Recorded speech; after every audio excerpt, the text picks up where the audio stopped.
김용민 브리핑 일부 뉴스 매거진. 2016년 5월 26일 목요일에 김용민의 뉴스 매거진으로 오셨습니다. 국가정보원 2012년 대통령 선거 때 불법적으로 개입한 사실이 드러나 곤욕을 치를 당시 유우성 씨 관련 증거 조작을 했지요. 이 증거 조작 여실히 드러났습니다. 자, 그럼에도 불구하고 테러방지법 제정으로 축소돼야 할 권한이 도리어 상당히 강화되었습니다. 비정상적인 상황에서 몸집을 불려온 국정원, 이 국정원에 대한 개혁은 이제 거스를 수 없는 대세가 됐습니다. 정권 교체가 된다면 국정원을 어떻게 해야 한다고 보느냐 물어봤습니다. 김용민 트위터를 통해서 오늘 새벽 4시 40분까지 집계해봤는데요. 56%는 해체해야 한다라고 했고요. 43%는 인적 개편 등 개혁을 한 다음 존속시켜야 한다고 했고요. 단 1%만 현행대로 유지해야 한다고 했습니다. 3,182명의 의견이 이러했습니다. 누리꾼 의견을 보겠습니다. 국가정보원의 역할이 무엇입니까? 국가안전보장, 국익을 위한 활동, 이런 걸 담당하는 국가기관인데 규모는 비공개, 예산도 비공개. 내가 내는 세금이 어떻게 국익을 위해 쓰여지는지 국민으로서 너무나 알고 싶네요. 그런데 알 길이 없네요. 국정원, 과연 국민을 위한 기관이 맞습니까? 네, 이런 의견이 있었고요. 국정원은 정권 유지를 위한 목적으로 존재하다가 이제는 스스로의 권력 유지를 위해서 존재한다는 생각이 든다. 개혁이 필수적이다. 네, 이런 견해도 있었습니다. 자, 그런데 반드시 현행대로 유지해야 한다고 주장하는 분도 있습니다. 어떤 내용일까 보겠습니다. 지금까지 국정원 덕을 본 못된 사람들에게 똑같이 경험하게 해야 한다. 따라서 현행대로 유지해야 한다. 네, 이런 내용이었습니다. 반드시 알아야 할 뉴스로 이어가 보겠습니다.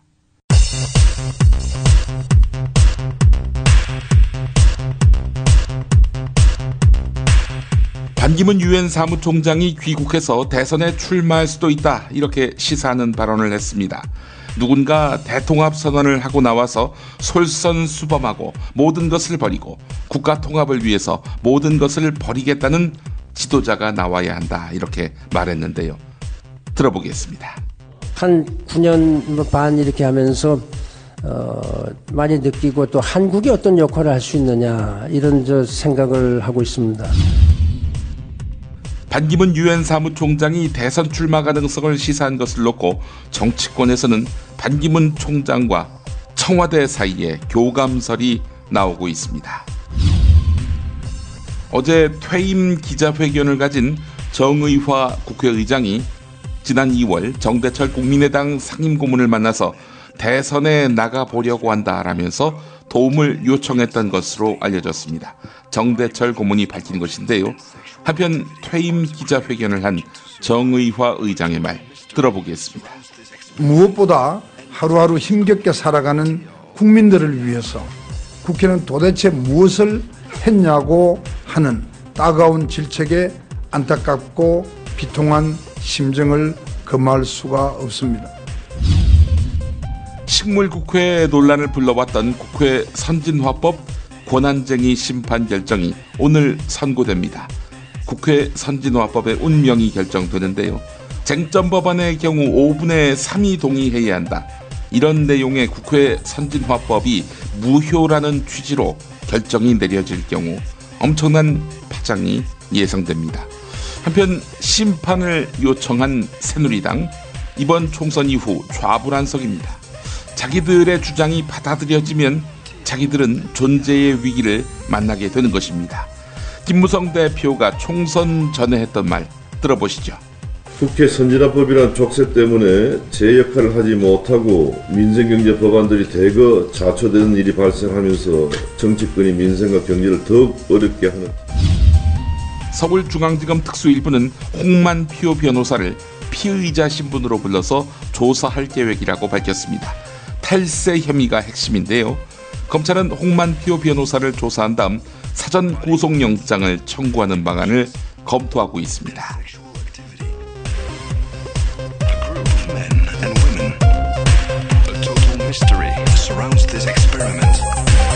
김용민의 뉴스 매거진 광고 듣고 오겠습니다. 안녕하세요. 조광래 중고차 대표 조광래가 들려드리는 오늘의 한마디. 조광래 중고차의 임세영 부장님은 큰아들 주혁이, 둘째 딸 주희, 막내 주아를 무척 사랑합니다. 그러나 집에는 늦게 들어가죠.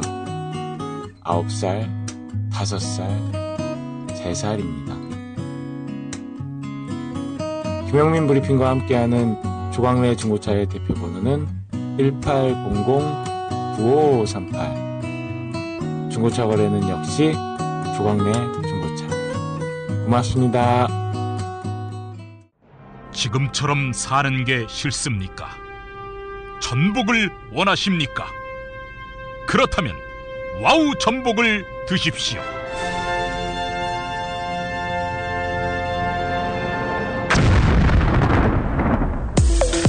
와우! 전복을 먹으면 입맛 잃고 무기력했던 삶이 전복되고 시름시름하던 몸 상태가 전복됩니다. 답답하십니까? 전복하세요. 100% 완도에서 잡은 전복 중에 전복. 와우 전복. 한 번 맛보면 또 찾게 되는 와우 전복. 네이버에서 와우 전복, 와우 전복을 입력하세요. 전화번호는 010-2443-0818. 충남 금산의 넓은 인삼밭. 정성농장을 일군 농부아버지 이정열 씨. 자연은 노력한 만큼 내어준다. 그 자연의 마음을 알기에 정성농장을 더불어 일구는 아들 이성규 씨도 아버지에게 배운 것처럼 정직하고 또 성실하게. 정성농장 홍삼은 인삼 재배부터 가공 판매까지 모두 책임지고 있습니다. 그래서 대한민국 1등 품질을 자부합니다. 검색창에 정성농장 홍삼을 검색해주세요. 정성농장 홍삼. 전화문의는 010-9754-6972. 조선에 딸로서 잘하는 죄밖에 없는데. 남북 통일 만세! 새날이 올 때가 불리한 진술을 거부할 수 있습니다. 김무성 나와! 이런 민주주의를 하라 이 새끼야!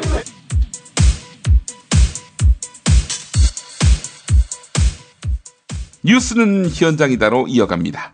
새누리당 소속 원희룡 제주도지사가 박근혜 대통령이 국회법 개정안에 거부권을 행사하려는 데 대해 반대 입장을 밝히고 나섰습니다. 청문회 활성화법 받아들여라 이런 이야기인데요. MBC 라디오 신동호의 시선집중과의 인터뷰에서 원희룡 지사는 상임위원회가 매일 정치쟁점화를 위한 청문회를 열면 행정부나 기업이 지나치게 위축될 것이다 라는 우려를 하고 있는 것 같다 라면서도 그러나 야당 역시 마음대로 남발하기는 어려울 것이다 이러면서 수용을 촉구했습니다. 원희룡 지사 인터뷰 들어보겠습니다. 예, 지금 정치권의 또 하나 논란이 수시 청문회법입니다. 이것이 이제 상권 분립에 훼손이 된다는 얘기도 있고요. 또 이를테면 국회 권능에 대한 침해다 이런 반발도 있는데 도지사님은 어떻게 보십니까? 지금 그 여당에서 걱정하는 것은 이렇게 되면 상임위가 매일 어떤 정치 쟁점화를 위한 청문회가 되다 보면 행정부나 우리 사회 여러 분야가 지나치게 위축되지 않겠냐를 걱정하는 것 같습니다. 그런 점도 있겠죠. 하지만 결국 국민들이 만약에 야당도 지금 의석을 많이 얻다 보니까 국회 운영에 대한 책임이 커졌거든요. 아마 그 마음대로 이런 것을 남발하기는 어려울 것이고요. 그래서 결국 앞으로의 전국 운영을 야당과의 대화와 타협에다가 얼마만큼 비중을 둘 것이냐 라는 그 판단에 그 따른 것이기 때문에 결국 대통령께서 판단을 하셔야 될 텐데 저의 정치 경험이나 정치 어떤 그 철학에 의하면 이 정도로 여수야대를 만들었으면 야당과 대화와 타협을 하지 않고는 예. 상당히 어려워지지 않겠나라고 생각을 합니다. 다시 말해서 청와대에서 거부권을 행사하는 것은 좀 무리수가 따를 수 있다 이런 말씀으로 들리는군요. 아니 그것은 대통령 고유의 권한이고 영역인데요. 예. 그렇게 판단을 하게 되면 또 그에 따르는 대가를 톡톡히 치러야 될 수가 있기 때문에 예. 이 판단을 종합적으로 신중하게 잘 해주시기를 부탁드립니다. 예, 알겠습니다. 어찌됐건 민의의 뜻을 좀 살피는 것, 이번 총선 결과를 좀 바라보라 이런 말씀이신 거죠? 네. 정진석 새누리당 원내대표가 당내 양계파의 좌장인 비박 김무성, 친박 최경환 의원을 만나서 당 쇄신의 돌파구를 마련하려고 했습니다. 하지만 당내 반발이 거셉니다. 3인 회동을 놓고 삼김시대냐 이런 비아냥이 쏟아진 건데요. 자, 그러자 김무성 전 대표와 최경환 의원은 합의해서 한 발 뺐습니다. 합의를 본 게 아니라 의견 교환을 한 것이다. 이렇게 해명했는데요. 정진석 원내대표는 다음 주 의원총회를 열어서 치열한 토론을 벌이겠다. 이렇게 밝혔습니다. 세 사람이 합의하면 끝나는 거냐? 이런 당내 반발을 의식한 조치인데요. 당내 반발, 그 배경은 무엇이냐? 대권을 노리는 김무성 전 대표와 당권을 장악하려는 최경환 의원이 서로 원하는 조건을 바터, 즉 교환한 것 아니냐는 의구심에서 비롯된 측면이 있습니다. 홍문종 의원이 KBS 라디오 안녕하십니까 홍지명입니다에서 했던 말 들어보시겠습니다. 어제 정진석 원내대표, 김무성 전 대표, 최경환 전 장관이 모여서 당을 집단지도 체제에서 단일성 집단지도 체제로 바꾸고 당대표 권한을 강화하는 쪽으로 일단 뭐 정상화 가닥 수순은 뭐 가닥을 잡았다 이렇게 얘기하던데 정우택 의원께서는 어떻게 판단하십니까? 저는 대단히 그 어이없는 행동들을 하고 있다고 좀 보고 있습니다. 아하, 예. 네. 지난 5월 20일 날 중진회의를 통해서 정진석 대표에게 저는 그 비대위원장직은 내려놓고 원내대표에 전념하는 게 좋겠다. 예. 그것이 당 수습 방안으로 하여튼 제시를 한 바가 있고. 네. 정진석 대표가 본인한테 하여튼 그 결정 여부는 이름해달라고 했는데 그것을 지금 해결하는 해법으로 지금 내놓은 것이 가장 자숙해야 되고. 네. 소위 여태까지 선거 후에 저는 뭐 표현이 이상하지만은 선거 후에 당 수뇌부는 어딘가 또 도망가 버리고. 네. 또 그게 또 직접적 책임이 있다고 모든 분들이 느끼고 있는 사람들은 당사자는 숨어 있었는데. 예. 그 도망가고 숨어 있는 사람들을 갖다가 만나서 이렇게 떳떳하지 못하게 숨어 있던 사람들한테 이 사람들하고 앞으로의 문제를 협의했다. 예. 그러니까 본인은 스스로 앞으로 계파 이거는 뭐 친박 비박 얘기를 하지 말자고 얘기를 한 분이 말이죠. 네. 정진석 원내대표 그런 얘기를 하지 않았습니까? 그런 분이 지금 계파 활동을 덮어버리고 기득권을 더욱 인정해주는 이런 모습을 보이는 것에 대해서 저는 상당히 지금 정진석 원내대표의 행동에 대해서 그렇군요. 저는 좀 어이없는 행동을 하고 있다 지금 그렇게 보고 있습니다. 예. 내용적으로는 어떻습니까? 비대위원장 뭐 외부에서 모셔오기로 하고 비대위원과 혁신위원회를 합쳐서 가기로 한 이런 내용적으로는 어떻게 평가하십니까? 그게 중진회의에서 거의 의견이 수렴된 이미 얘기입니다. 새삼스러운 게 아니고요. 네. 네. 그래서 원내대표와 비대위원장 중에 한 비대위원장은 내려놓는 게 낫겠다. 네. 또 이번에 비대위는 혁신 비대위로 가져가는 게 좋겠다. 예. 또 그 혁신 비대위는 외부 인사로 가는 것이 좋겠다는 게 이미 중진회의 때 얘기가 된 것이거든요. 네. 근데 그때 당연히 참석해야 될 김무성 대표하고 최경환 의원은 참석을 하질 않았어요. 아하. 그래서 그 사람들을 지금 별도로 만나서 예. 꼭 계파의 수장을 맡는 것 같은 인상을 지금 주고 있거든요. 저희들한테는. 네. 그렇죠. 그래서 이분들이 가장 지금 이번 선거 후에 자숙해야 될 분들인데 이분들을 만나서 지금 자기의 거취를 결정한 합의를 보는 듯한 행동을 보이고 네.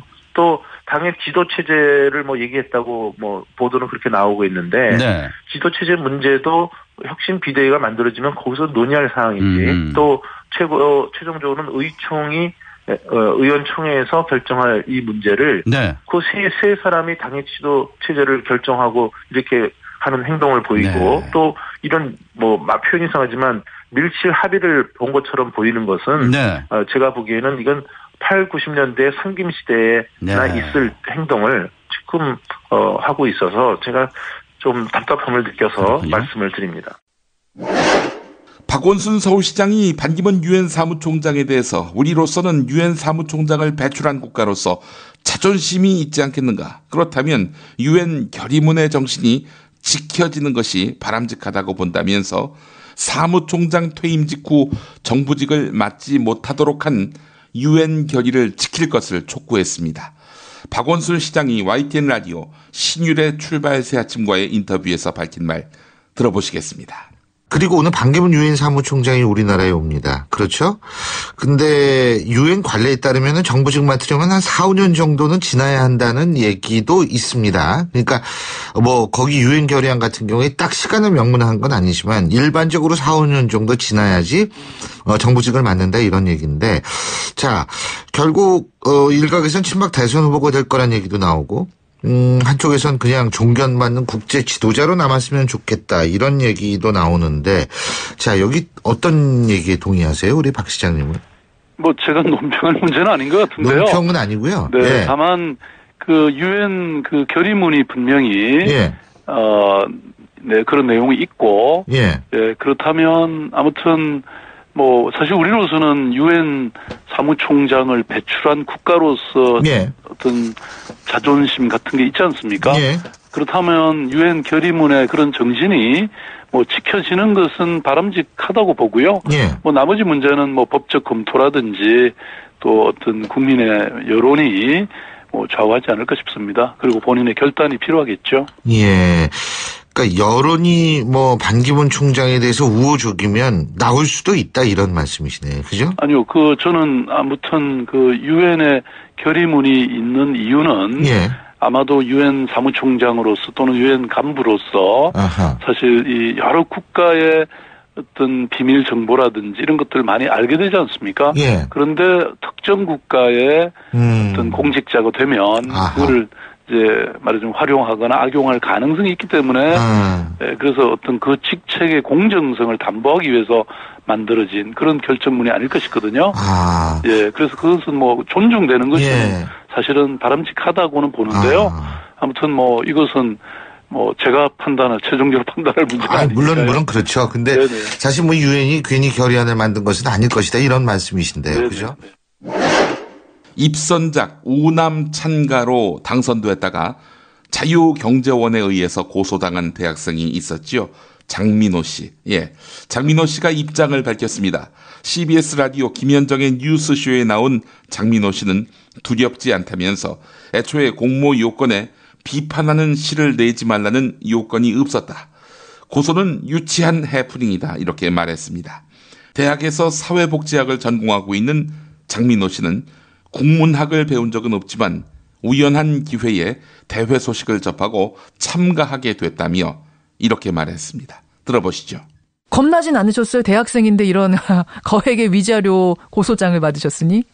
저는 하나도 겁나지 않았습니다. 어차피 그쪽이 제시하는 돈이 그대로 다 나올 수도 없고 저는 그냥 표현의 자유 의거해서 예. 내 시를 써서 응모전에 그것도 공모전에 냈을 뿐이고 저는 별로 겁나지 않습니다. 자, 어떤 입장인지 알겠습니다. 하지만 자유경제원 측에서는 이렇게 주장합니다. 이 시는 이승만 대통령의 업적을 기리기 위한 공모 취지에 정면으로 위배됐다. 즉 취지에 맞지 않는 시를 공모한 자체가 업무 방해다. 어떻게 생각하세요? 그거는 이제 말이 안 되는 게 애초에 그 공모 요건에 비판을 하는 시를 내지 마라라는 요건도 없었고 분명히 제 시에는 찬양하는 요소도 들어있습니다. 가로를 동시에 비판 요소 들어있고 예. 그래서 그렇게 자유롭게 제가 문학적으로 잘 버무려서 제출한 건데 저는 그 공모전 취지에 부합하지 않는단 말은 동의할 수가 없네요. 동의할 수가 없다. 네. 그런데 자유경제원 측에서는 명예도 훼손당했다라고 주장을 합니다. 이우남 찬가란 씨가 입상을 한 후에 인터넷 게시판에다가 상장하고 출판물을 올리면서 자유경제원을 조롱했다. 누군가 밑에다가 댓글로 뭐 수상자하고 이름이 다르다 이렇게 얘기하니까 장민호 씨가 그거 가명이지롱 이런 식으로 조롱의 의도를 분명히 드러냈다는 건데 어떻게 답하시겠습니까? 가명을 썼다는 것 자체가 상대를 조롱했다라고는 할 수 없고 또 내가 가명을 썼다는 거는 문학가들 중에서 이제 필명 쓰는 건 다 뭐 이렇게 대수롭지 않은 일이니까 예. 그런 걸로 이렇게 꼬투리 잡기에는 좀 억지가 있는 것 같네요. 근데 인터넷 게시판에 올린 글 밑에다가는 PS라는 걸 달면서 아직 안 들킴. 네. 이거는 왜 적으셨어요? 이것만 봐도 고의로 시공모전 업무를 방해한 걸 공공연히 드러내었을 뿐 아니라 명예를 훼손하고 있다. 이게 지금 자유경제원 측 주장인데요.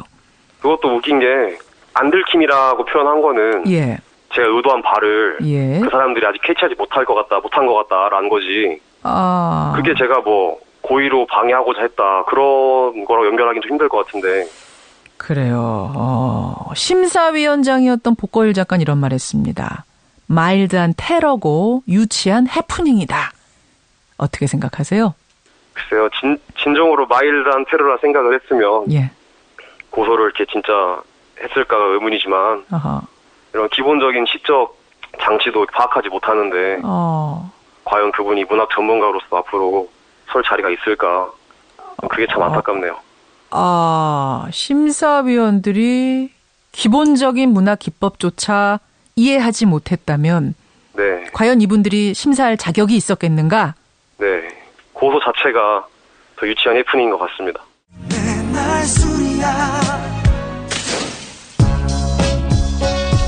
빅데이터 전문가 정영진입니다.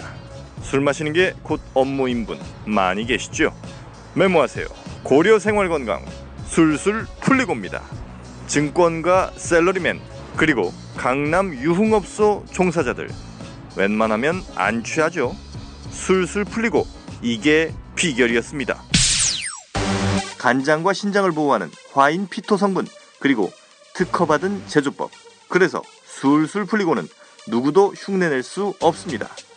못 믿으시면 수백 개의 후기 읽어보시고 80%에 육박하는 재구매율에 주목해주세요. 음주 전후 한 포를 섭취하시면 됩니다.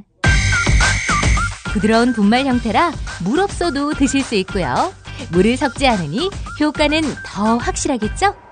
네이버와 다음에서 고려생활건강을 검색하시면 술술 풀리고를 만나볼 수 있습니다. 김치가 다 같은 것 같죠? 아니요, 이담채는 진짜 다르죠. 겨울 전라도, 여름 강원도, 봄 가을 충청도 최고의 배추만 골라와야지요. 소금 영광에서 직송된 최고의 국산 천일염이 기본 아닌가요? 고춧가루와 파, 마늘 괴산 영천에서 건강한 놈들만 가져와야 해요. 우와, 재료가 반이라고 하던데 역시 이담채네요. 그런데 어떻게 담가야 이담채 김치 맛이 나요? 이거 비밀인데 다시마에 표고버섯, 양파, 멸치를 넣고 우려낸 육수에다가 온갖 재료를 잘 버무리고 2달 동안 저온 숙성한 양념을 써야 해요. 근데 흉내내봐야 소용없어. 30년 연구한 레시피에 30년 김치만 만든 손맛을 따라갈 수 있겠슈? 이담채 김치. 안내와 주문은 검색창에 이담채를 입력하세요. 전화는 1544-4586 1544-4586.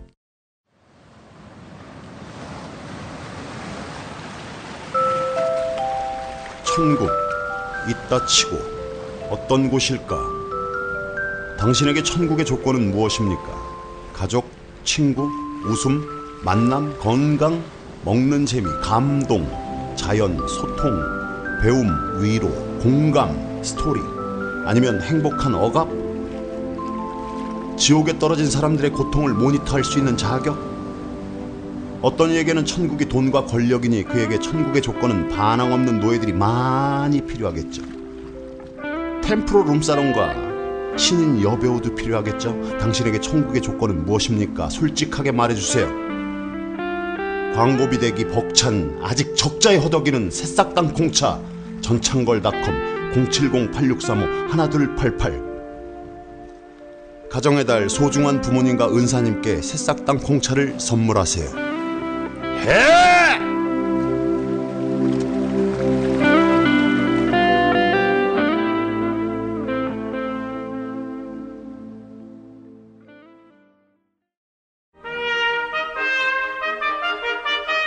피 튀기며 박학다식을 뽐내는 퀴즈, 피박 퀴즈. 네, 무와 환 나오셨습니다.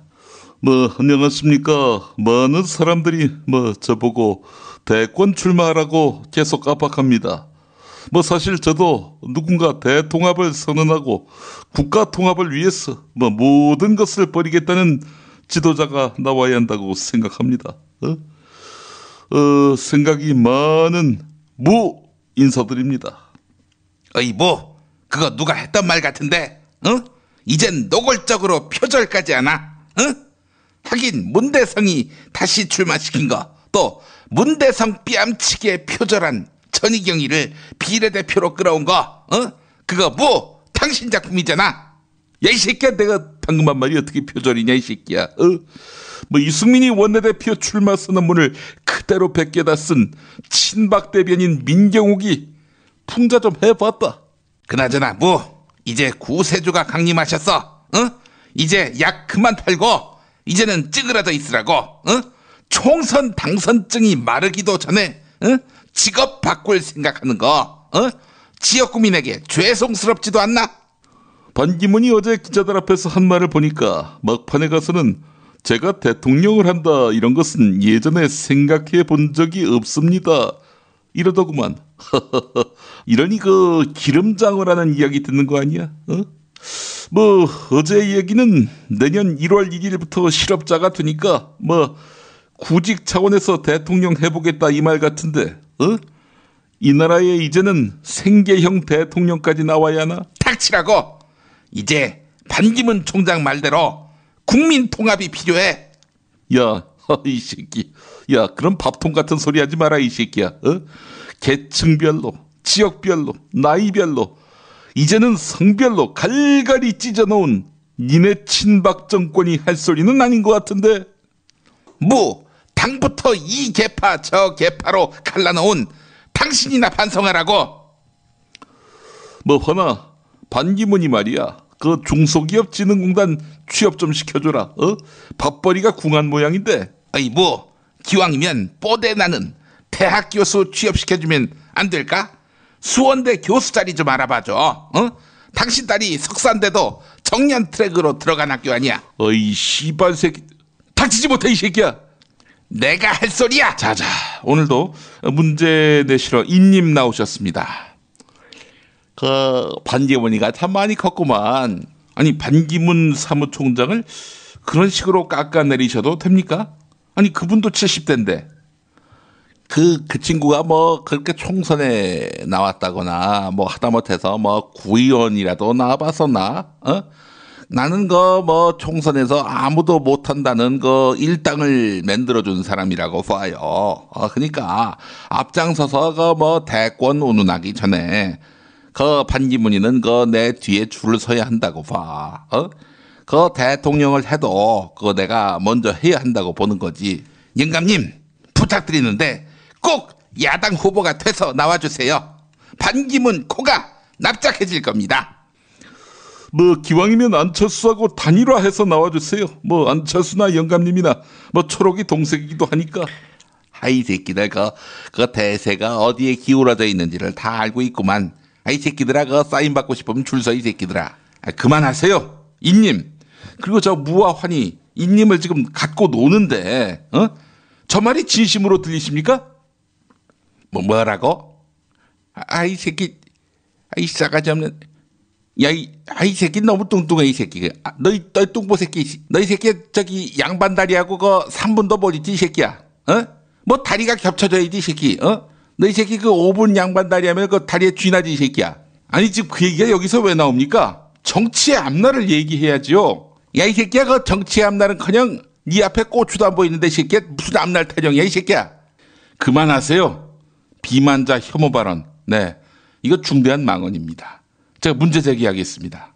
혐오 발언 같은 소리 하고 있네, 이 새끼. 너 이 새끼 조현호 성대모사나 해봐. 이 새끼. 그런 거나 해, 이 새끼야.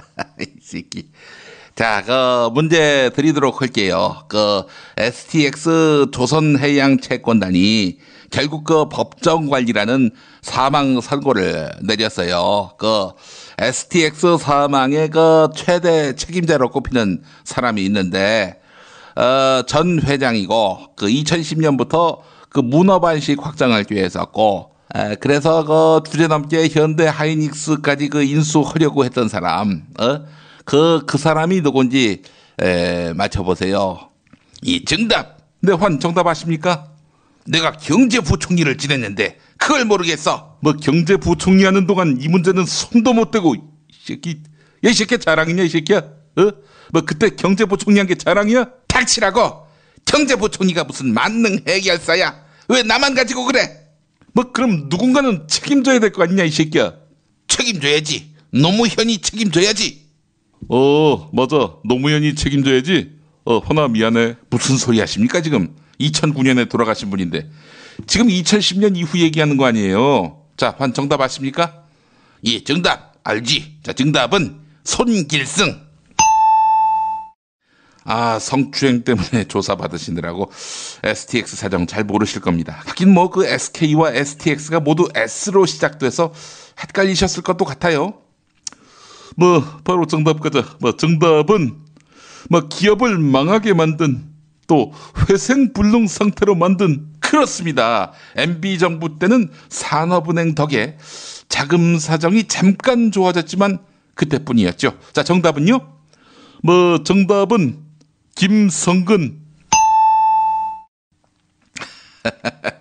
한화 이글스도 회사긴 하지요. 그렇긴 한데 김성근은 정답이 아니었습니다.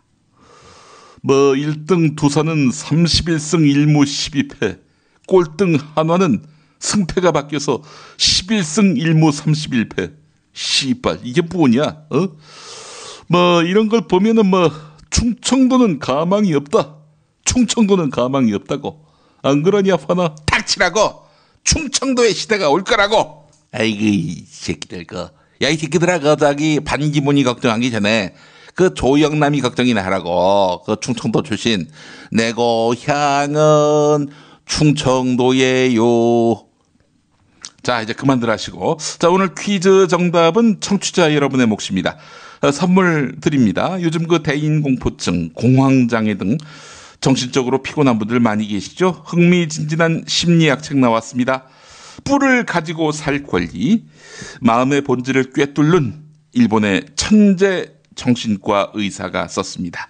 미움받을 용기. 네, 이 책을 넘어설 탁월한 힐링 심리서 뿔을 가지고 살 권리. 네, 많은 기대 부탁드립니다. 도서출판 레드스톤에서 제공해 주셨습니다. 오늘은 정답자가 한 분입니다. 문제가 어려웠던 모양이죠. 기부수장님, 정답은 수출입은행이라고 봐요. 저는 보험 처리하는 회사에 다니는데요. 요즘 일을 하다 보면 사람들의 불신이 왜 이리 깊어졌는지 요즘은 도와주려고 해도 의심부터 하고 보는 분들이 많은 것 같아서 참 안타깝습니다.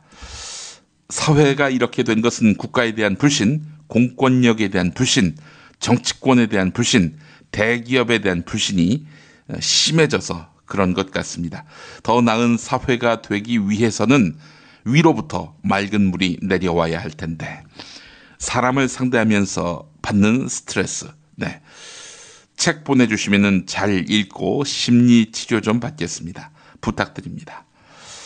이 말씀 주셨는데 제가 가슴이 좀 찔립니다. 제가 그저께인가 보험 회사지요. 070으로 된 전화가 왔는데 이런저런 정보를 캐묻길래 아주 심하게 제가 뭐라고 했습니다. 나는 이 전화번호로 온 전화를 못 믿겠다. 당신 어디서 얻은 전화번호냐. 이렇게 해서 굉장히 전화하신 분에게 추궁을 하기도 했는데 갑질이라는 인상을 주지 않기 위해서 애를 쓰긴 했습니다만은 여간 참 이 보험 처리하시는 분에게 죄송한 마음을 지금 금하기 힘듭니다. 네, 여간 참 다 같이 을인데 을끼리 서로 상처 주는 일은 없어야 되겠다. 이런 생각을 해보면서 저도 깊은 반성을 하게 됩니다. 피바 퀴즈 마치겠습니다.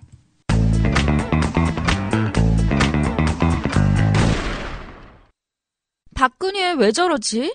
문재인, 김무성, 안철수는 또 왜 저러지? 뉴스로는 알 수 없는 진짜 정치 현장 이야기. 한겨레 정치팀 기자들이 취재 수첩을 낱낱이 공개합니다. 본격 정치관찰 팟캐스트. 언니가 보고 있다. 팟빵에서 언니를 검색하세요. 정치 한 건에서 시간입니다. 오늘도 한결의 정치팀 김태규 기자 만나보겠습니다. 김태규 기자님. 예, 안녕하세요. 예. 반기문 유엔 사무총장이 모국으로 왔군요. 그렇습니다. 제가 보기엔 별로 그렇게 폭발력이 있을 것 같지 않은데 많은 사람들이 관심을 가지고 있고 특히 뭐 친박이나 이런 쪽에서는 반기문 유엔 사무총장의 권력 의지는 101%다. 이 여권의 대선 주자로서 반드시 나서야 한다. 뭐 이런 얘기를 공개적으로 지금 하고 있거든요. 그래서 일단은 반기문 사무총장의 어떤 권력 의지가 어느 정도인지 일단 그런 부분을 한번 좀 초점을 맞춰서 얘기를 해보려고 하는데요. 반기문 사무총장은 그 관사가 뉴욕에 있고요. 유엔 본부에 이제 가까운 곳에 있는데 그 아침에 새벽 4시 30분에 일어난다고 합니다. 일어나서 맨 처음 하는 일은 산책이나 뭐 이런 게 아니고 언론 보도 스크랩을 들춰보는 건데요.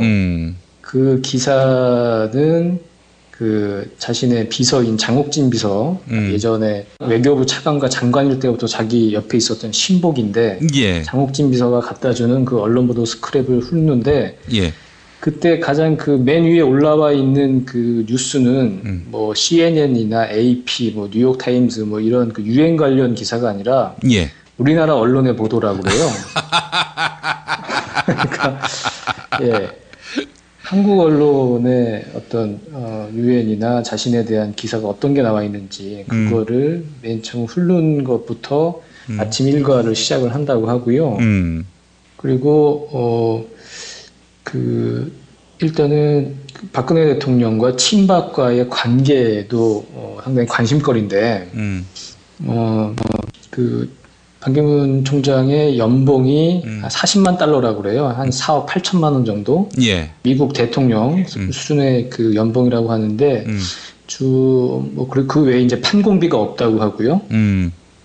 그러다 보니까 뭐 여러 가지 만찬을 주재하기도 하고 그 이전에 그 사무총장들은 더치페이를 했대요. 판공비가 없기 때문에. 근데 더치페이가 한국적 정서로서는 좀 받아들이기 힘든 부분이 있기 때문에 보통 자기 사재를 틀어서 와인도 사고 밥도 사고 그러는데 그러기에는 그 사무총장이 어떤 대외 활동을 하기가 상당히 좀 벅찬 그 연봉이라는 거고 그런데 그 반기문 총장이 주재하는 자리에 주 유엔 한국 대표부의 오준 대사나 직원들이 많이 나온다고 그래요. 그래서 그 주 유엔 대표부에서 반기문 총장을 사실상 그런 식으로 좀 지원을 하는 게 아닌가 그런 관측도 나오고 있고. 그러면 안 되는 거 아닙니까? 이게 뭐 확실한 건 아닌데 뭐 이런 그렇게 이제 관측하고 있는 그런 부분이 있는데 모르겠어요. 이 부분이 만약에 공식적으로 문제가 되면 우리 외교부에서는 어떻게 해명을 할지는 모르겠으나 일단 이런 이제 관측이 좀 있고요. 그리고 그 반기문 총장을 10년 동안 모셨던 윤여철 비서관이라고 있습니다. 2006년 11월 반기문 총장이 이제 유엔 총장으로 선출된 이후에 계속 모셨던 가족과도 같은 사람인데 이 사람이 올해 2월에 박근혜 정부 청와대에 의전비서관으로 들어갔어요. 그러니까 사실상 반기문과 박근혜의 연락책이라고 볼 수가 있는 거죠. 그래서 예를 들어서 뭐 위안부 발언이라든지 그리고 계속 여권의 유력한 대선 주자로서 친박들이 얘기를 하는 게 다 이런 어떤 징검다리가 있고 연락책이 있고 교감의 채널이 있기 때문에 가능한 게 아니냐. 지금 이런 얘기들도 이제 나오고 있고요. 그러면 최근에는 그 외신에서 반기문 총장의 그 능력을 매우 폄하하는 그 보도가 많이 나오지 않았습니까? 그런 부분에 대한 이제 양면도 있다고 하는데 일단은 그 유엔 직원들이 반발할 수 있는 이른바 개혁 조치가 좀 있었다고 그래요. 그 유엔은 지금 뉴욕에 그 본부가 있는데 사무실이 협소해서 그 맨해튼에 이곳저곳에 뭐 사무실 뭐 여러 가지 임대해서 많이 좀 분산돼서 직원들이 일을 하고 있다고 하는데 반기문 총장은 이런 임대료나 이런 것을 절감하기 위해서 일단 모든 직원들이 다 본부로 들어오고 들어오는 순서대로 앉아서 일해라. 자율 책상제, 열린 공간 뭐 이렇게 해가지고 지금 직원들이 사실상 자기 자리 책상이 없어진 그런 상황이라 상당히 좀 불만이 좀 크다고 하고 그리고 또 거기도 유엔에도 꽃보직이 있고 험지가 있고 그러는데요.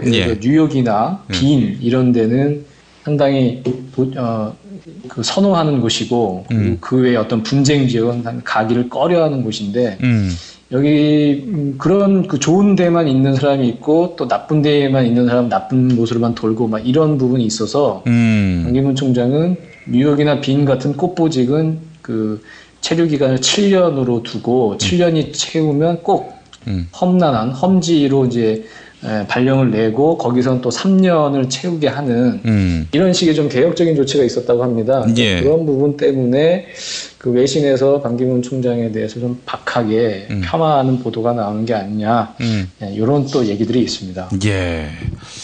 아니 뭐 그거 뭐 보기에는 나쁘지 않아 보입니다만은 뭐 그런 이유로 대한민국의 차기 대통령이 될 만한 그런 뭐 족적, 업적 이렇게 말하기는 좀 과한 거 아닙니까? 그걸로는 매우 부족하고 외교관이라는 것은 그야말로 국가와 국가 간의 관계 그리고 뭐 실질적인 내용보다는 어떤 외교적으로 문제를 풀어야 하는 그러니까 국내 정치와 국제 정치와는 엄연히 다른 문제이잖아요. 국내 내치를 통해 가지고 국민들을 서로 통합시키고 갈등을 조정하고 이러는 거는 단순하게 국가 간에 있는 어떤 프로토콜이나 뭐 이런 걸 통해서 해결할 수 있는 문제가 아니고 훨씬 더 우리 저 대한민국 내부에는 훨씬 더 많은 중층적인 갈등 구조가 있지 않습니까? 그렇죠. 여당과 야당도 있을 수 있고 지역과 지역 간의 갈등도 있고 무슨 뭐 지금 요즘 계속되고 있는 여러 가지 뭐 일배 현상이나 뭐 여러 가지 그 중층적인 갈등 구조가 있는데 그런 부분을 평생 외교관으로 살아온 반기문이라는 사람이 아무런 검증 없이 대한민국의 대통령이 될 수 있는지 그거는 매우 상당히 좀 회의적인 게 사실이죠. 뭐 유엔 사무총장이라는 스펙만으로 대한민국 땅에서 대통령 되기 어려울걸요. 그 원희룡 제주지사가 얼마 전에 저희랑 인터뷰를 하면서 이제 물어봤습니다. 그 이번에 제주 포럼에 오는 거잖아요. 그래서 처음 이제 맞이하는 사람이 원희룡 제주지사인데 반기문 총장을 반기문 대통령에 대해서 어떻게 생각을 하냐고 하니까 그냥 훌륭한 외교 지도자로 남아줬으면 한다. 근데 그분이 굳이 대통령이 되겠다고 한다면 왜 대통령이 되겠다는 얘기를 좀 오래 들어봐야겠다. 이런 식으로 이제 사실상 애둘러서 조금 비판적인, 부정적인 이제 반응을 보였습니다. 뭐 원희룡 지사가 얘기하는 것도 제가 얘기하는 그 논리와 크게 다르지 않을 거라고 봅니다. 알겠습니다. 자, 정의화 국회의장 19대 국회 후반기 의장을 맡았는데 참 뭐 많은 화제를 만들어냈고요. 뭐 결단력 있는 모습을 보일 때도 있었고, 테러 방지법을 직권 상정하는 참 의외의 행보도 있었고 말이죠. 그런 와중에 또 필리버스터 장을 또 열어준 측면은 또 평가받을 만하다. 이런 이야기도 있는데 정의화 의장의 지난 19대 국회 후반기 의장으로서의 족적도 한번 좀 짚어봤으면 좋겠네요. 일단은 19대 국회가 식물국회니 뭐 이런 박근혜 대통령이 이렇게 비판을 많이 했는데 뭐 그것에 반발이라도 하듯 19대 국회는 마지막까지 임시 본회의를 열어서 여러 가지 법을 처리를 했습니다. 최근 논란이 되고 있는 청문회 활성화법이라든지 이 부분에 대해서 뭐 거부권 얘기도 나오고 있고요. 그 부분에 대해서 정의화 국회의장은 많이 억울해하고 있고요. 어제 그 자신의 집무실에서 그 퇴임 기자회견을 열어서 이런 법을 그 행정부가 국민의 편에 서서 올바르게 일하라고 만든 법을 귀찮다, 바쁘다는 이유로 반발하는 것이야말로 민주주의의 원칙을 훼손하는 일이다. 그러면서 이제 강하게 비판을 했습니다. 그러면서 향후에 이제 자신의 계획에 대해서는 이제 26일에 그 사단법이 새 한국의 비전이라는 싱크탱크를 출범을 시키거든요. 이제 중도 개혁 세력을 통합을 해서 좀 새로운 정치 세력을 만들겠다 그런 포부인데요. 일단은 퇴임 후에도 정파를 넘어서는 중도 세력의 빅텐트를 펼쳐서 새로운 정치 질서를 이끌어내는 마중물이 되겠다 이렇게 얘기를 했고 예.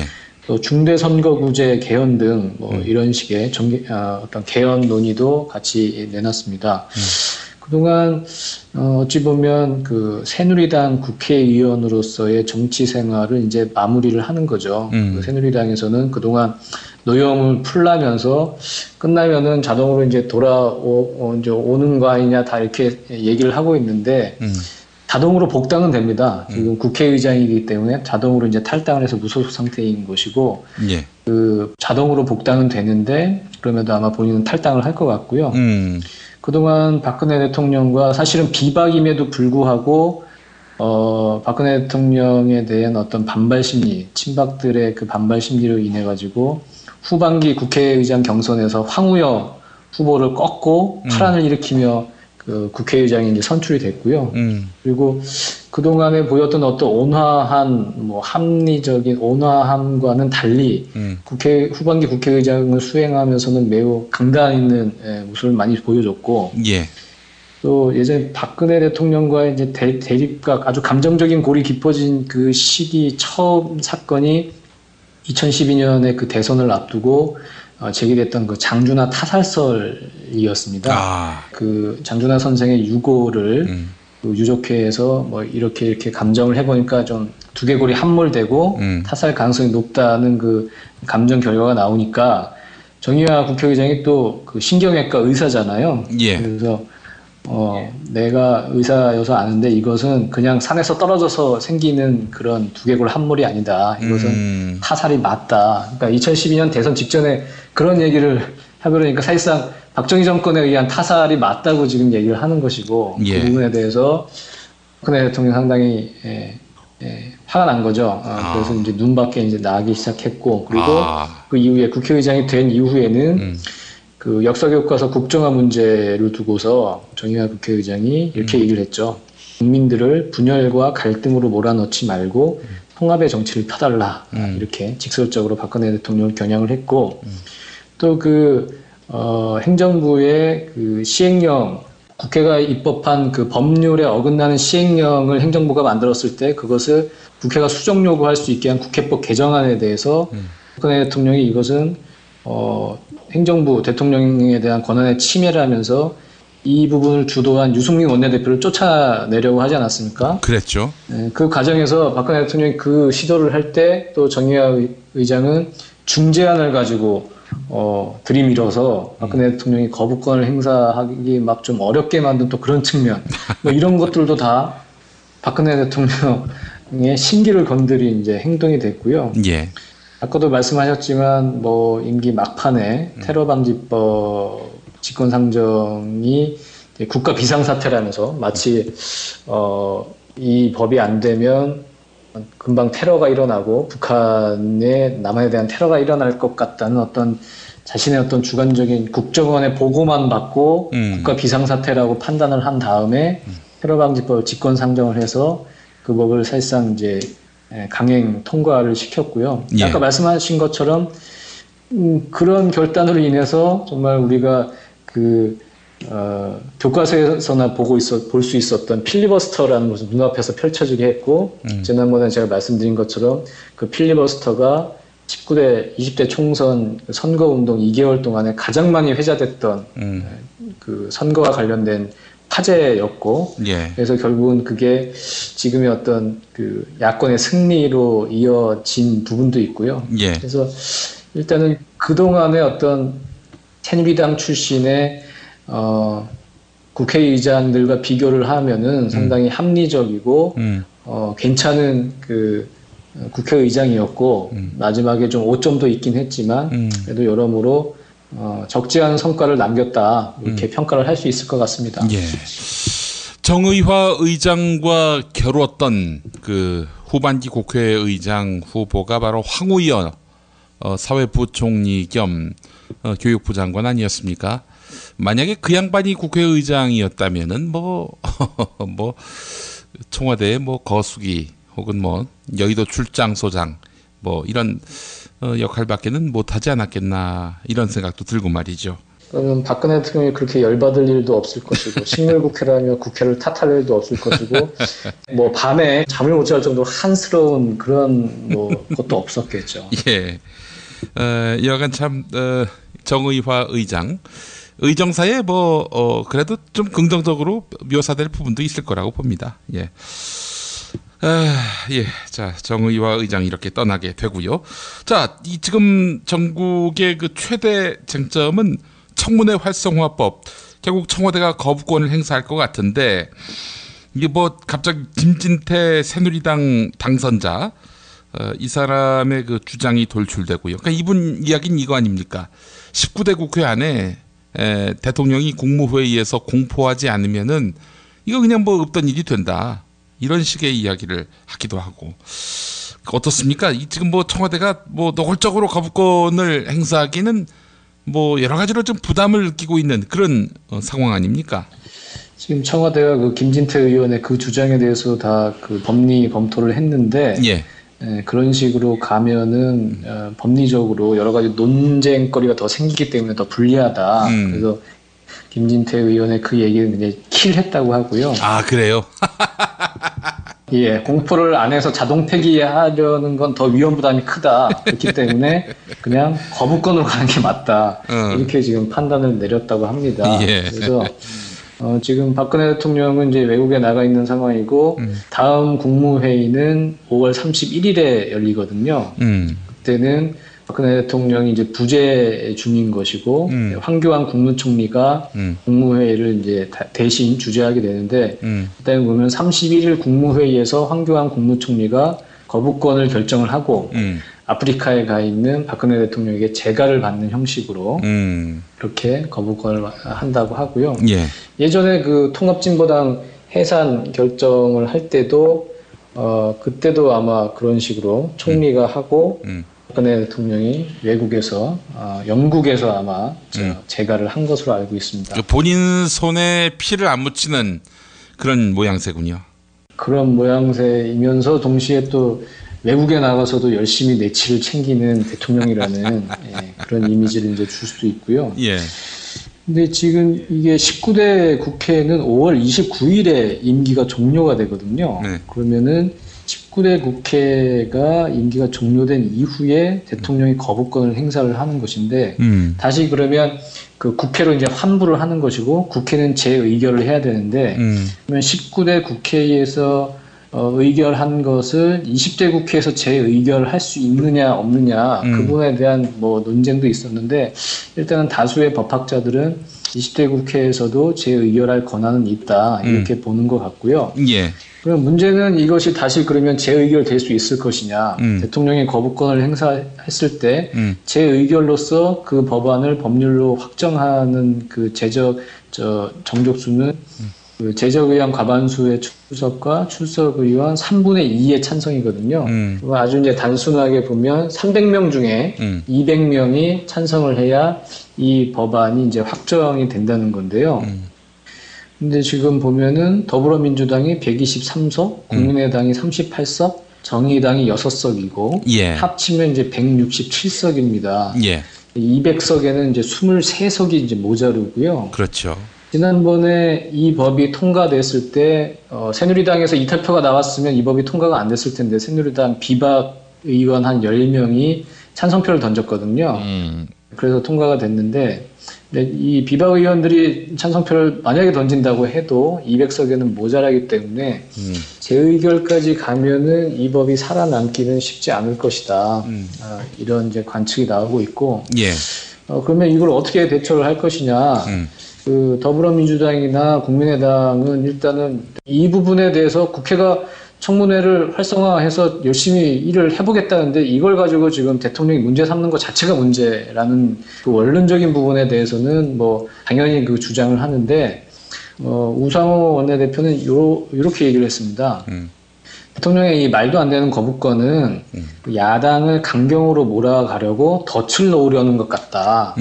그렇게 해서 야당이 예를 들어 매우 강하게 나오면 또 지금 야당이 이렇게 뭐 투쟁 일변도로 돌변했다. 20대 국회가 들어서자마자 협치를 얘기하면서 막 이런 식으로 덫을 놓고 있는 게 아니냐. 우상호 원내대표는 이렇게 지금 의심을 하고 있고요. 그래서 우 원내대표는 이게 뭐 사실은 야당이 하자고 한 게 아니었다. 청문회 활성화법이 그 정의화 국회의장이 그 위원회를 만들어서 일하는 국회를 만들기 위해서 어떻게 뭐 제도를 만들까 이렇게 구상을 하던 차에 나왔고 그래서 여야 합의로 처음에 이렇게 한 건데 이건 야당의 법이 아니기 때문에 만약 그 청와대에서 이런 식으로 덫을 놓더라도 우리가 이 부분은 좀 간파를 하고 신중하게 움직일 필요가 있다. 지금 이렇게 얘기를 하고 있습니다. 저는 웃음만 나옵니다. 이렇게 해서 이제 발 빼려고 하는구나. 이게 바로 제가 우상호 정치에 대해서 가장 우려하는 부분이에요. 아니 뭐 해보지도 않고 저렇게 벌써부터 발을 뺍니까?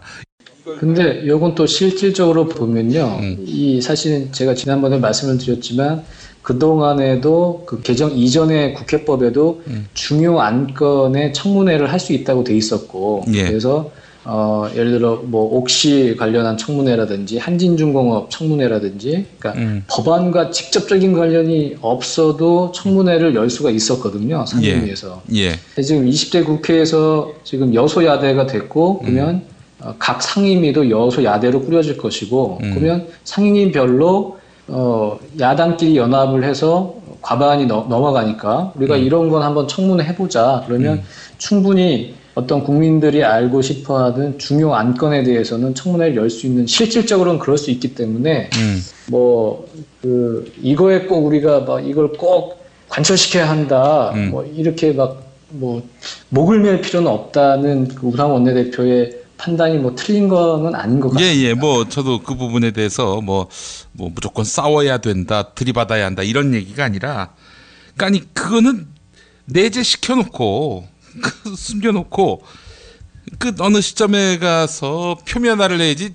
아니 진작부터 이렇게 패를 다 까면은 저쪽에서 얼마나 우습게 보겠어요. 이거 참. 그러니까요. 그거를 알려주는 거. 내가 내심으로 생각하는 것과 뭐 입으로 말하는 건 또 큰 차이가 있는 거죠. 글쎄 말이에요. 저쪽에서는 다 이제 뭐 우리가 세게 나가도 뭐 한 수 접겠구나. 이렇게 생각하게 만드는 게 패착이지. 이게 아이고 나 정말. 그렇죠. 그러면 이 얘기를 하면 저쪽에서는 또 세게 안 나올 수도 있죠. 그런가요? 알겠습니다. 근데 거부권 행사하는 건 확실하고. 그렇습니다. 거부권 행사를 표면화했는데 이 시점에서 그런 얘기하면 안 되죠. 하여튼 제 우려가 좀 빗나갔으면 좋겠다는 마음을 가져봅니다.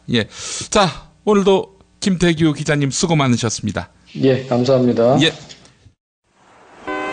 자기는 정말 훈남이고 자상하고 스마트한데 그런데 잠잘 때는 아니야. 정말 아니야. 진짜 엽기야. 그럴 수밖에요. 그렇게 코를 골아대는데 본의 아닌 결례 이제 그만. 간편하고도 반영구적인 코골이 방지기구 24,000원이면 됩니다. 심한 코골이와 수면 무호흡 걱정 마세요. 99% 감소 효과를 보장합니다. 검색창에 코골이 119, 코골이 119를 입력하세요. 문의는 1566-0783. 코골이 119는 의료기기 제조 수출업체 메디슬립에서 만듭니다. 공화국 참치 논평. 구이동 대양 참치를 맛보지 못한 국민 여러분은 진정한 참치 맛을 보기 위한 강도 높은 중대 조치를 취하실 계획을 표명하시고 곧장 구이동으로 달려오시기 바란다. 참치에 대한 체질적인 거부감과 적개심을 노골적으로 드러내는 분도 구이동 대양 참치에 오시면 추호도 용납할 수 없는 포악무도한 폭식 행위를 자행할 것이다. 구이동 대양 참치. 월요일 참치데이 이벤트, 화요일 참치머리 서비스로 함께합니다. 주차장 걱정 마시고요. 대중교통은 서울 지하철 2호선 구의역 2번 출구에서 5분 거리입니다. 대양 참치 구의점 02-455-8087. 여보, 나 오늘 우리 집하고 아버님 댁 화재보험 가입했어. 뭐라고? 아이, 놀라지 마. 다 합쳐서 월 10,000원이라고. 월 10,000원 화재보험 카페에서 가입한 거라니까. 월 10,000원 화재보험 카페에서 집 2채를? 남들은 집 한 채를 30,000원에서 40,000원에 가입하던데?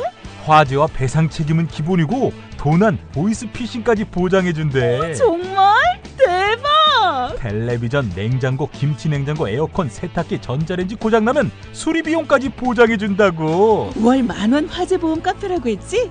나도 알려줘. 우리 친정도 가입하게. 10,000원 화재보험 카페. 전화번호 02849-9730. 한 집이 가입해도 또 두 집이 가입해도 월 10,000원인 화재보험 카페 02849-9730으로 전화하시면 10년차 베테랑 손해보험 전문 설계사가 연중 무휴 상담해드립니다. 메모 못하셨나요? 전화번호 02849-9730. 식당, 다중이용업소, 공장, 교회, 사찰 등 모든 업종의 화재보험과 배상 책임보험도 상담해드립니다. 당신이 알아야 할, 또 우리 공동체가 알아야 할 뉴스, 김용민이 챙겨드립니다. 지금은 제1부 뉴스 매거진과 함께하고 계십니다. 경제의 속살 이어가 보겠습니다. 민중의 소리 이완배 기자, 오늘도 만나봅니다. 이완배 기자님. 네, 안녕하십니까? 네, 이게 웬 뉴스입니까? 손길승 SK텔레콤 명예회장. 예. 이분이 그 SK그룹 회장도 지내지 않았습니까? 그렇습니다. 그리고 전경련 회장도 지내셨습니다, 이분이요. 참여정부 때? 예, 맞습니다. 예. 이 양반이 카페의 여성 종업원 성추행 혐의로 소환 조사를 받고 있는데, 네. 오호, 이 참 큰 뉴스인데 말이죠. 예. 네. 어떻게 보셨습니까? 이게 이제 하여튼 제가 지금부터 해명도 소개를 해드리고 쭉 할 텐데요. 예. 예. 제정신이 아닌 거죠. 제정신이 아닌 겁니다. 그런데. 한마디로 말해서. 예. 어쨌든 사건의 요지는 이렇습니다. 서울지방경찰청에서 수사를 하고 있고요. 예. 손길승 SK텔레콤 명예회장이시죠. 나이가 75이시고요. 카페 여종업원을 강제추행한 혐의로 지금 불구속 입건이 돼서 수사를 받고 있습니다. 그런데 이제 사실을 확인해 보니까 이게 단순한 카페가 아니고요. 갤러리형 바라고 해요. 그러니까 미술품도 팔고 술도 함께 파는 고급 술집이랍니다. 예. 예, 그래서 저희 시경캡이 저한테 텔레그램으로 물어보더라고요. 형님, 저기 회장님들은 보통 그런 곳에서 술을 먹나요? 이렇게 물어보더라고요. 그래서 제가 그랬습니다. 야, 나도 처음 봤다. 야, 갤러리형 술집은 도대체 뭐냐. 예. 술 마시면서 미술품 감상하는 척하고 이런다는 건데요. 참 그냥 평소 하던 대로 룸사롱이나 갈 것이지 뭔 고상한 척을 하고 저런 데를 가가지고 굉장히 시작부터 좀 황당하게 생각을 했습니다. 네. 근데 제가 이 사건을 보면서 더더욱 황당했던 게요. 네. 예. 성추행을 해도요. 예. 한 번 하고 끝을 내야지. 이분처럼 이렇게 집요하게 성추행을 하면요. 이건 질환입니다. 제가 보기에는요. 진짜 진지하게 치료를 받아야 된다고 봅니다. 예. 이 사건이 어떻게 진행이 되냐면 예. 손길승 명예회장이 3일에요. 그 강남구 그 갤러리형 바에 들어갔는데 그 여종업원의 다리를 만지고 어깨를 주무르게 했다는 거예요. 근데 이제 벌써 요쯤 되면 벌써 이제 좀 나쁜 짓이죠, 이게요. 그런데 황당한 건 예. 여종업원이 이를 거부하고 카페 밖으로 나갔다는 겁니다. 그런데 카페 사장이 이 여종업원을 다시 끌고 들어왔다는 거예요. 그러니까 이제 손 회장은 한 번 거절을 당한 거지 않습니까? 예. 그런데 두 번째 들어온 상태에서 재차 이 여성 종업원을 껴안고 신체를 만지고 이게 지금 혐의 내용입니다. 이거는 추행이죠. 그러니까요. 그러니까 저는 이걸 보면서 이분이 이렇게 집념이 쩔었던 분인가. 예. 그러니까 나는 어떻게든 만지고야 말 거야 이런 의지가 없으면 어떻게 거부하고 나갔던 사람을 다시 불러서 다시 성추행을 하냐고요. 그러니까 이분이 이 의지로 경영을 했으면 예, SK텔레콤이 세계적인 기업이 됐겠다 싶었습니다. 진짜로요. 예. 근데 이 손길승 회장의 해명이요. 예. 해당 인사에게 격려를 해주고 나왔는데 격려를 해줬다는 거예요. 당신은 물론이고 이 사실, 그러니까 고소 사실을 알기 전까지 그분이 불편하게 생각하고 있었다는 사실을 전혀 알 수가 없었다. 해당 인사가 불편한 심정을 갖고 있었다는 것을 미리 알았다면 더 빨리 사과하고 용서를 구했을 것이다. 예, 참 가만히 있으면 중간이라도 가는데요. 예, 참. 그걸 지금 변명이라고 다리를 만지고 어깨를 주무르고 껴안고 중간에 거부하고 나간 사람을 다시 불러서 또 만지고 그랬는데 상대방이 불편하게 생각하고 있었다는 사실을 전혀 몰랐다는 겁니다. 예. 아니 뭐 애초부터 그런 시도 자체를 하지 말았어야 하는 거 아닙니까? 그러니까요. 예. 그런데 하여튼 이 해명도 이 SK그룹이 해명을 이렇게 언더로 오픈한 공개적으로는 아니고 이렇게 기자들한테 이렇게 뿌린 언더로 뿌린 해명이 있는데요. 그리고 제가 그 경찰 쪽 발표 내용도 전부 텍스트로 받아봤거든요. 근데 SK 쪽 해명이요. 이것도 쩝니다, 해명이. 그러니까 강제가 아니다, 이게 요지인데. 손 회장은 젊은 친구가 고생이 많다며 팁으로 10만 원을 줬고 13분 후 자리에서 일어나면서 그 여종업원의 어깨를 주물러 준 게 화근이 된 상태. 손 회장 본인도 어깨를 주물러 준 것과 그로 인해 성추행 고소를 당한 것에 대해 상당히 당황해하고 있음. 30년 단골집 마담 개업 축하하러 가셨다가 봉변을 당했다. 봉변을 당하셨다. 봉변을 당했습니다. 봉변을. 본인이 당했다는 거예요? 그러니까? 예, 봉변을 당했다는 거예요, 지금. 예. 그리고 이렇게 덧붙여놨더라고요. 평소 손벌은 나쁜 분 아님. 예. 이분들이 지금 장난하나. 예. 모르는 여자한테 10만 원 던져주고, 예. 어깨 주물러라, 다리 만지고, 껴안고. 이게 손버릇이 나쁜 게 아니랍니다. 그리고 봉변을 당했다는 거예요, 이분이.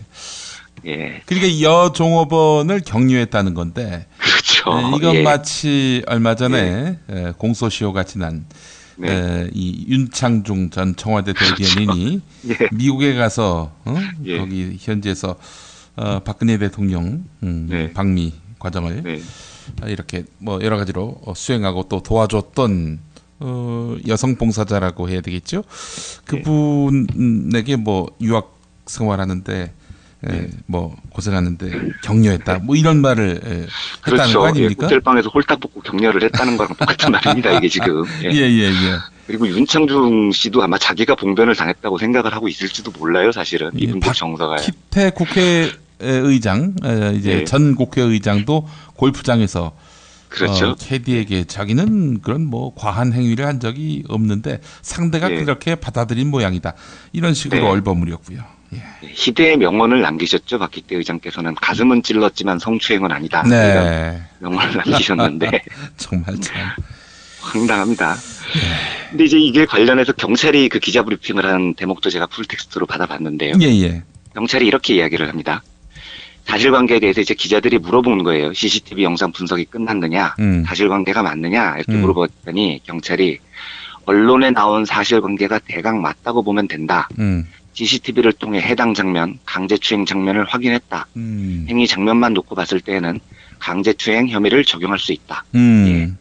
강제로 추행했다는 겁니다. 송길승 회장님, 그 회장님께서 봉변을 당하신 게 아니고요. 회장님께서 어떤 여성을 강제로 추행했다는 겁니다. CCTV를 보면은요. 봉변은 상대가 당한 거죠. 참. 참. 이분이 어떤 분이냐면은요. 아까 이제 김용민 PD님께서 말씀을 해주셨습니다만, SK그룹을 대표하는 전문 경영인입니다. 그리고 한국을 대표하는 전문 경영인 취급을 받기도 해요. 그러니까 SK가 이제 최씨 가문이 오너인데 송길승 회장이 그 최씨 가문을 잘 보필한 대표 전문 경영인이었고 1998년 그 창업주 최종련 회장이 작고한 이후에 그룹 회장을 맡아서 2003년에는 그 전경련 바지사장으로는 처음으로 전경련 회장까지 맡습니다. 그래서 한국의 전문 경영인 하면 떠오르는 대표 주자죠. 근데 이분 경력이 화려합니다. 2003년에는 그 유명한 SK그룹 분식회계 사건으로 불구속 기소가 됐고요. 2004년에는 회사 돈 1조 원을 유용한 혐의로 구속이 됩니다. 그런데 황당한 게요. 도대체 얼마나 통이 크면 회사 돈을 유용했다는 건데 유용을 해도 10억 원, 20억 원 이래야 정상인데 1조 원을 유용을 했다는 거예요, 이분이. 범죄도 스케일이 참 남다른데요. 더 웃긴 건 그래서 이 1조 원을 갖고 뭐에다 썼느냐. 이 중에 7천억 원을 선물, 그러니까 퓨처라고 하는 주식시장의 파생상품의 일종인데요. 여기에 투자를 했다는 겁니다. 회사 돈 유용해서요. 근데 SK 측 당시 해명을 보면 7천억 원을 투자했는데 6,300억 원을 날렸다는 겁니다. 유용을 한 것도 웃긴데 그걸로 투자를 했는데 투자 실력도 연락이 없는 겁니다. 7천억 원 투자했는데 6,300억 원을 날려먹었다는 게요. 불렸으면 모르겠다는데 날렸다니까 참 이런 분이 한국을 대표하는 전문 경영인이라니. 이제 SK그룹이 참 저는 그 모양 그 꼴인 게 저는 이해가 좀 되더라고요. 오너에 따른 나라를 지키는데 애비는 첩을 지키고 전문 경영인은 카페 여직원을 격려한다면서 다리를 만지고 이게 지금 뭐 하는 짓들입니까 이게요. 제가 그 한국 재벌들의 문제점을 이야기하면서 가끔 소유와 경영을 분리하자, 전문 경영인에게 경영을 맡기자 이런 말을 종종 하는데요. 그러시죠. 예. 근데 제가 이 꼬라지를 보면서 전문 경영인한테 맡기자는 말도 못 하겠습니다. 그런 사람들한테 회사를 맡기면 회사가 어떻게 돌아가겠습니까? 제가 궁금한 게 손길승 회장이 어떻게 그 자리까지 올라갔는지도 상당히 궁금합니다. 네, 근데 이게 팩트가 아니라서 말씀을 드리기가 참 조심스럽습니다만, 손길승 회장이 그 최종현 회장을 그렇게 잘 모셨다고 해요. 정말로 너무너무 잘 모셨다고 합니다. 그러니까 한국에서 전문 경영인으로서 수명이 긴 사람들, 뭐 이학수 회장 같은 사람이요. 그런 분들을 보면 뭐 다 일설에 들리는 야설 같은 거지만 정말 오너의 한마디 한마디에 너무나 변죽을 잘 맞춰주고 그게 참 지혜롭게 그 아부를 한다고 할까요? 그런 전설 같은 얘기들이 굉장히 많거든요. 뭐 방송으로 소개해드릴 얘기는 아닙니다만 어쨌든 그래서 들리는 얘기로는 그렇게 그 오너의 마음에 잘 들었던 모양이더라고요. 손길승 회장님. 그러면은 뭐 전문 경영인이 아니라 전문 수행인이라고 봐야 되는 거 아닙니까? 전문 집사쯤이요. 전문 집사쯤이요. 하여튼 이런 분들이 한국 전문 경영인을 대표한다고 하니 저는 이 사건이 참 재벌들도 그런데 전문 경영인 그리고 출세한 전문 경영인들의 민낯을 보는 것 같아서 참 슬프더라고요. 이 소식이요. 참 슬픈 소식이었습니다. 우리 날카로운 이완배 기자님 눈에 뭐 오너도 잘 모셨고 전문 경영인으로서 어디 가서 내세워도 전혀 손색이 없을 만한 그런 분은 뭐 도무지 없습니까? 저는 한 명도 기억이 나는 분이 없는 게요. 사실은 그 한국의 전문 경영인 중에 이름을 떨친 한 서너 분 정도가 있습니다. 그런데 이분들이 다 뭘로 이름을 떨치냐면 구조조정 전문가로 이름을 떨칩니다. 그래서 힘든 기업한테 오너의 불림을 받아서 직원들 자르고 이 기업 정상화시켰다고 하는 걸로 다 이름을 떨친 분들이거든요. 제가 뭐 성함은 말씀 안 드리겠습니다만. 근데 이런 분들이 다 뛰어난 전문 경영인 대접을 받아요. 그래서 제 경험상 한국에서 올바른 경영을 한 전문 경영인은 제 기억에 남는 사람이 한 명도 없습니다. 참. 이게 참 너무 슬픈 일입니다. 슬프죠. 슬픕니다. 그렇다면 이제 우리 한국 사회에서 전문 경영인에게 이 경영을 맡기고 소유만 하시라. 이렇게 말하기에는 전문 경영인의 그 분포나 뭐 인재풀 자체가 없는 거죠. 그래서 실제로 이 경영학 이론을 들여다보면은요. 외국에서 제일 중요하게 생각을 하는 게요. 전문 경영인을 양성하는 방식. 그러니까 이 회사가 전문 경영인을 뽑을 때 단지 좋은 전문 경영인을 뽑자 이게 아니고 내부에서 좋은 전문 경영인을 양성하는 방식이 거의 경영학 한 챕터가 들어갑니다. 그럴 정도로 이걸 중시하는데 한국은 어제도 잠깐 이야기가 나왔습니다만 때리면 잘 맞아주고, 그다음에 잘 아부하고 이런 사람들이 주로 전문 경영인이 되니 암담합니다. 여러 가지로요. 참 안타깝습니다. 손길승 뭐 그나마 뭐 유일하게 꼽을 수 있는 그런 전문 경영인이었는데, 이분도 아주 그냥 골로 가는군요. 뭐 룸사롱을 가나 이런 뭐 일반 카페에 가나 뭐 고급 카페에 가나. 이 여종업원 성추행은 있을 수 없는 일입니다. 이건 당연하죠. 절대로 있을 수 없는 일입니다. 그거는 뭐 사람으로 취급 안 하는 거니까요. 그리고 자기가 봉변을 당했다니까 뭐. 참, 봉변 당하셔서 참 안타깝네요. 보니까. 자, 다음 이슈 또 살펴보겠습니다. 90년대 유서대필 사건. 유서대필이 아닌데 대필을 했다. 이런 누명을 쓰고 억울한 옥살이를 했던. 그리고 뭐 여하간 뭐 무죄 판결을 받긴 했습니다만은 참 모욕의 세월 아니었습니까? 네. 수십 년 동안. 예, 강기훈 씨 이야기인데 네. 저희가 얼마 전에 그 강기훈 씨 다큐멘터리 소개하면서 네. 스토리 펀딩 많이 좀 참여하셨으면 좋겠다 이런 얘기를 했는데 네. 어떻게 됐습니까? 그러면 그 말씀부터 먼저 드리면은요. 예. 이 그 스토리 펀딩 이야기를 이제 제가 지지난주 토요일자 방송에 먼저 말씀을 드렸었죠. 그런데 예. 이 제작자인 이제 권경원 감독이요. 그 스토리 펀딩을 진행을 하면서 목표 금액을 1,000만 원으로 잡았습니다. 그리고 그 들어가 보신 분은 알겠지만 모금 기간이 굉장히 깁니다. 90일로 잡혀 있습니다. 그래서 아직도 스토리 펀딩이 진행 중인데요.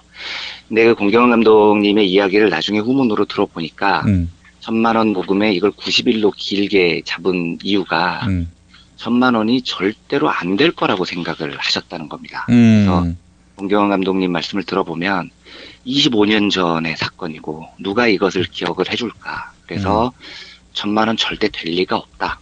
그래서 지푸라기라도 잡는 심정으로 90일로 이렇게 길게 그 기간을 잡으셨다고 하더라고요. 예. 그런데 참 놀랍게도 그리고 너무너무나 감사하게도 김용민의 브리핑 요 방송에서 소식을 전해드린 이후에 단 사흘 만에 저희 청취자분들께서 너무 많이 도와주셔서 1,000만 원 펀딩에 성공을 했습니다. 아이고, 예, 너무나 반갑습니다. 다양한 일이죠. 예, 네, 예, 그리고 예.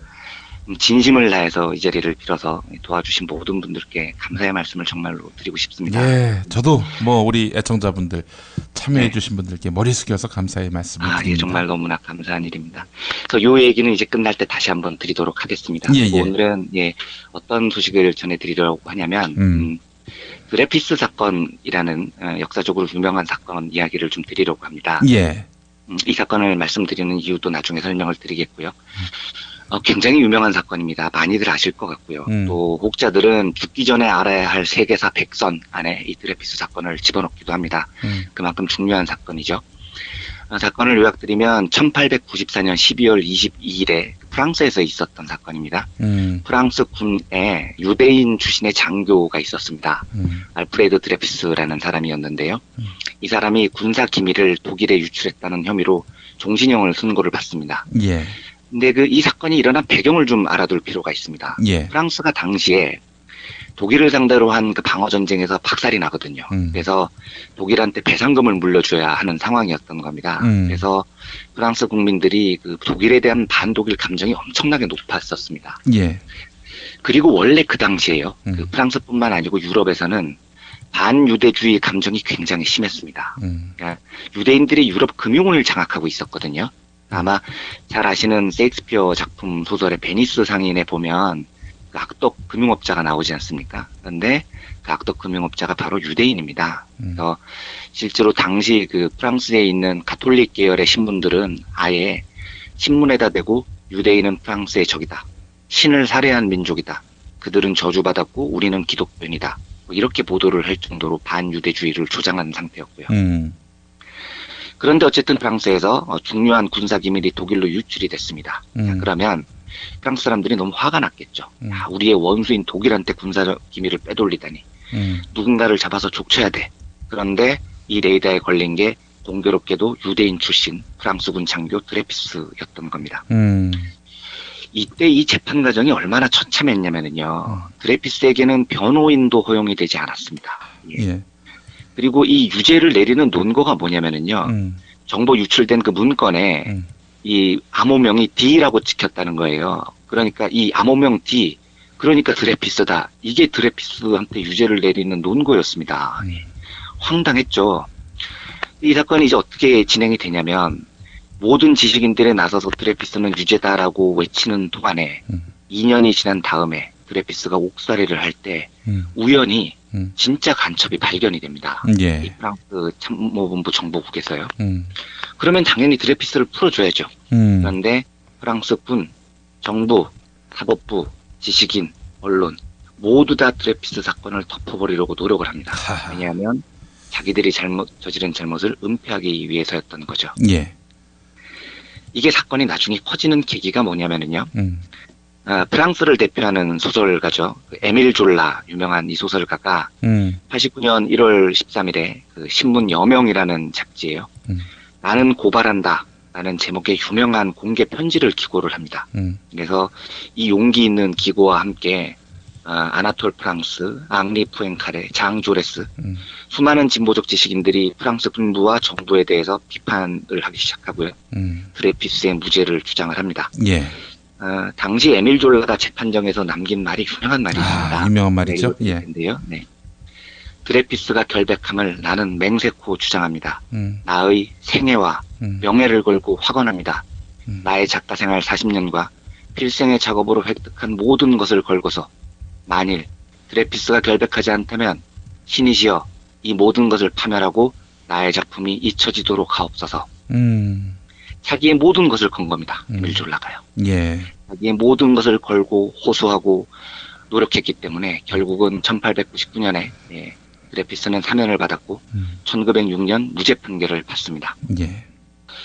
그런데 제가 이제 이 사건을 가끔 가다가 회고를 하면요, 늘 듣는 말이 하나 있습니다. 예. 의외로 이 사건을 이제 주변 사람들한테 얘기를 하면 다 듣고 나더니 사람들이 야, 사건이 별로 임팩트가 없는데 이게 왜 그렇게 중요한 사건이야? 이렇게 물어봅니다. 예. 아니 세계사 중에서 이보다 훨씬 더 처참하고 황당한 사건이 한두 개냐. 예. 그런데 왜 이 사건이 그렇게 세계사에서 중요하게 여겨지는지 잘 모르겠다. 이런 반응인 거죠. 예.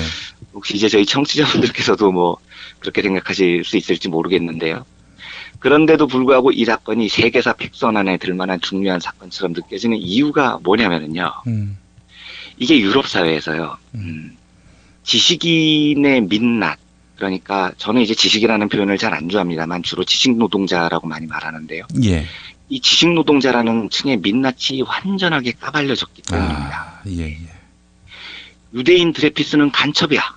이 명제에 동의를 하면서 너무나 얻을 게 많았던 프랑스 군부는 물론이고요. 프랑스 언론들, 교회, 종교인, 교수, 학계 모두가 나서서 드레피스를 간첩으로 몰고 갑니다. 유럽 사회에서 하나의 관념처럼 내려오던 지식인 사회에 대한 신뢰가 한 번에 박살이 나버리는 겁니다. 이게 반대로 역설적이지만 이 사건은 또 지식노동자, 지식인의 책무가 뭔지를 분명하게 보여줍니다. 에밀 졸라가 없었다면 시류에 편성해서 드레피스는 간첩이야 라고 주장하는 게 살기 편한 사회였지만 예. 에밀 졸라는 나의 모든 것을 걸고 드레피스는 무죄라고 주장을 합니다.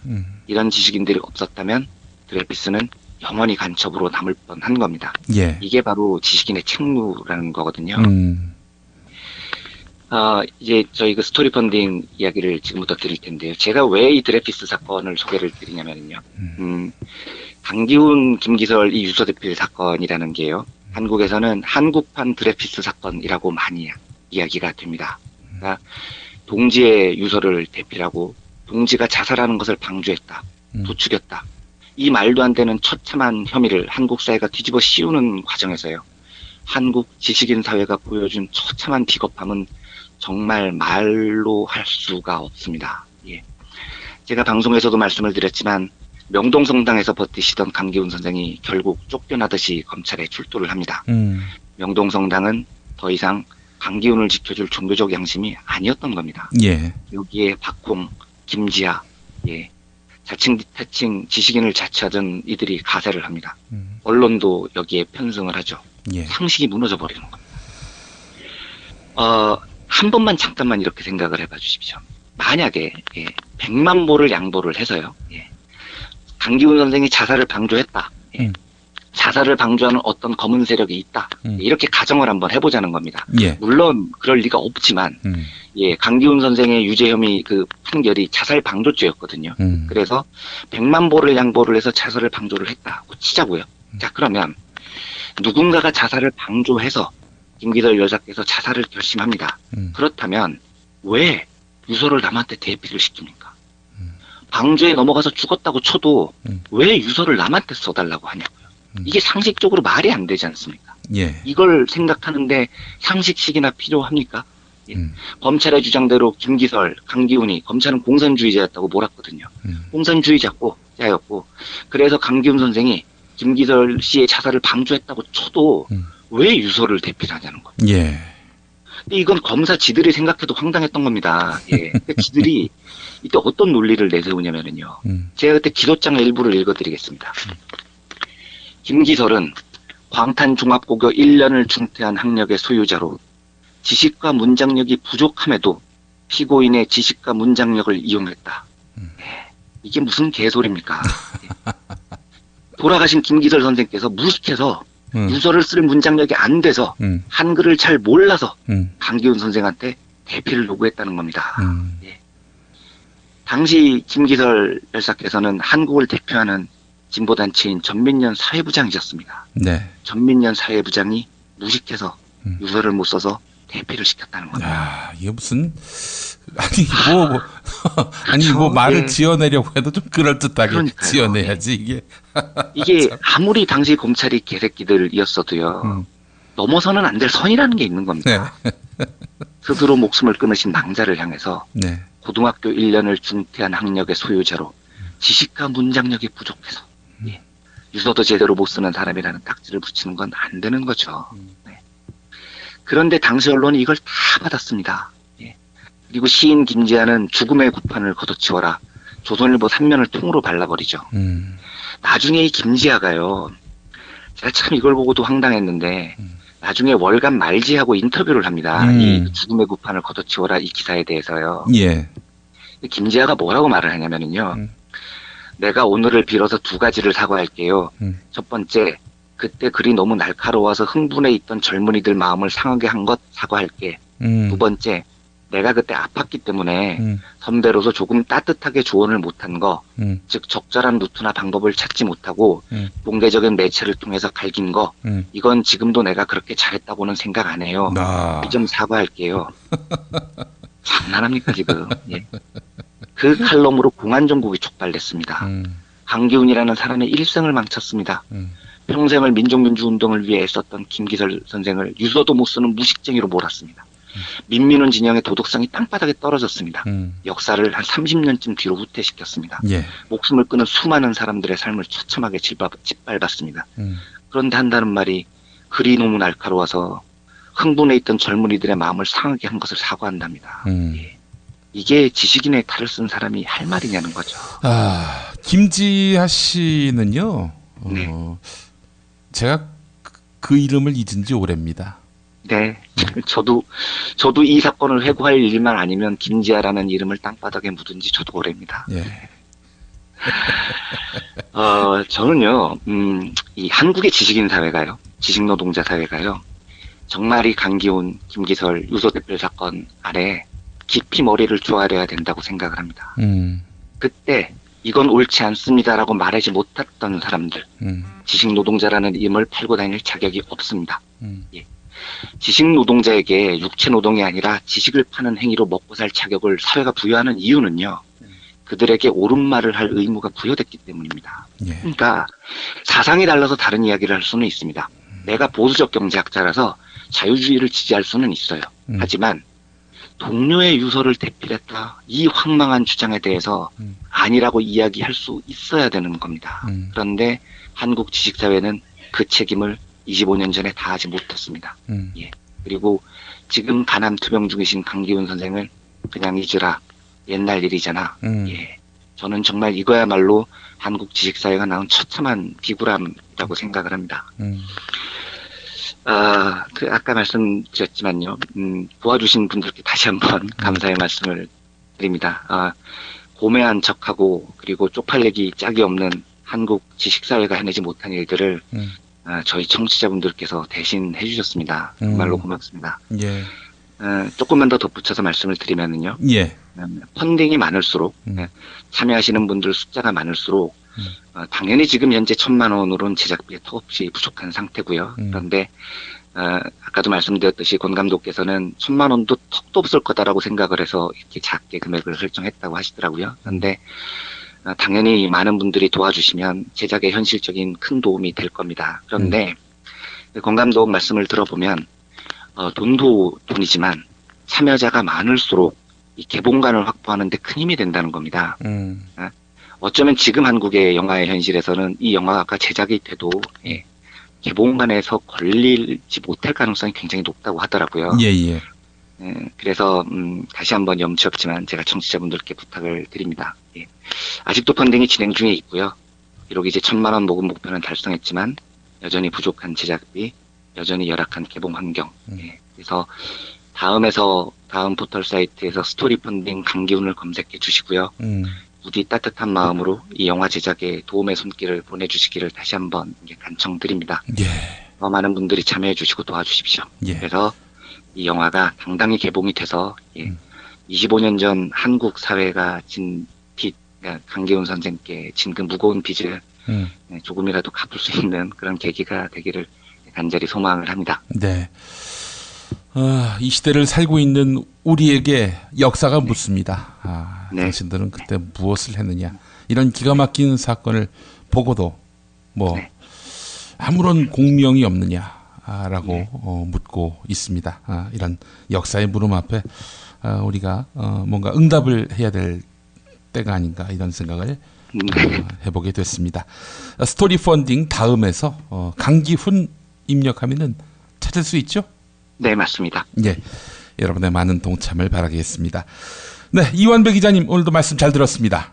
네, 감사합니다. 예, 또 뵙겠습니다. 여러분 안녕하세요. 민중의 소리 아나운서 정혜림입니다. 이 어묵한 여왕님 치하에서 다들 잘 견디고 계시죠? 오늘도 종편의 주옥 같은 헛소리에 혼이 정상인 듯 정상 아닌 비정상 같은 여왕님의 우주 타령에 고구마 100개쯤 한꺼번에 삼킨 듯 답답한 마음에 죄 없는 가슴팍만 두들겨대고 계세요. 이젠 시원한 사이다 같은 민중의 소리와 함께하세요. 잘 키운 진보 언론 열종편 안 부럽습니다. 한 달 10,000원 소액 CMS 후원으로 민중의 소리에 큰 힘이 되어주세요. 1661-0451 1661-0451 전화 기다릴게요.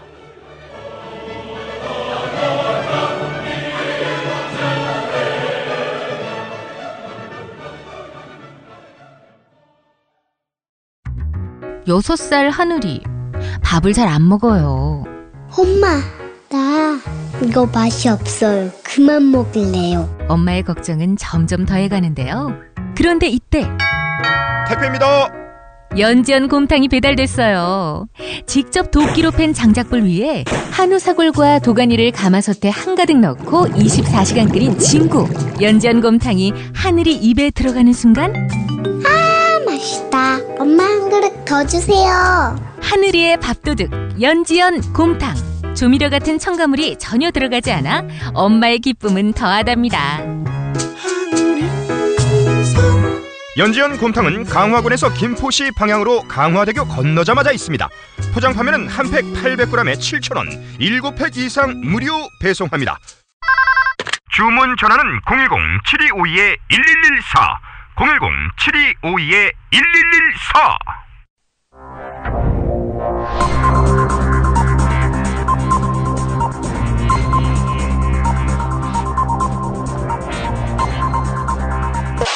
공화국 논평.